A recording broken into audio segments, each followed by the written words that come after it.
I would like to thank the organizers of this event, the UK mission to the United Nations in Geneva, Citizens Alliance, and the Korean Assembly for the reunification of 10 million separated families for organizing this event. When we talk about the issue of separated families, we often talk about this in a humanitarian light. And indeed, there are many humanitarian issues, including the immense trauma faced by victims and other such issues. But as human rights people, we also have to insist that this is a fundamental human rights issue, one that affects the basic and very core human rights that people have. First of all, what the human rights discourse can contribute is that we seek to put the victim at the center of any debate.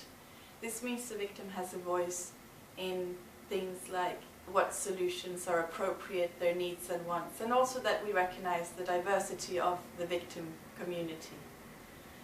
Secondly, we talk about placing responsibilities.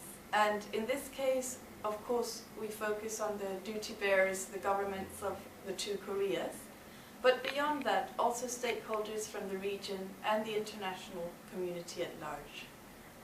And thirdly, a human rights-based approach really recognizes the immense importance played by civil society organizations and by victims groups. These groups need to be given an important voice so that they're able to lobby and advocate effectively, and also so that they are able to access United Nations and others' protection mechanisms. One example of how this happened occurred when Mr. Kang Nung-hwan, met with the Special Rapporteur, Mr. Marzuki Darusman, on human rights in the DPRK. During their meeting, Mr. Kang explained that he was able to meet with his son for the first time. Mr. Kang is 93 years old. He described the 2-hour meeting that he was able to have as the most beautiful moment in his life. And he also explained how what he really wants now for the remainder of his life is to live with his son. It is important that we listen to voices like that of Mr. Kang and 60,000 others who remain separated.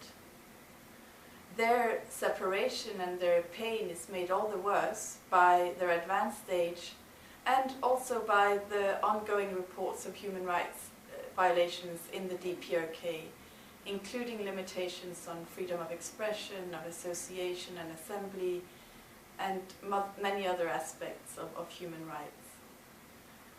It's also for this reason that the Human Rights Office in Seoul has decided to make the issue of separated families one of our focuses for the coming period. In December 2015, we held our first public event, which focused on the issue of separated families, and we will be coming out with a public report later this year on the issue. In addition to that, Mr. Kang's story will be featured in a small film released this week by the United Nations.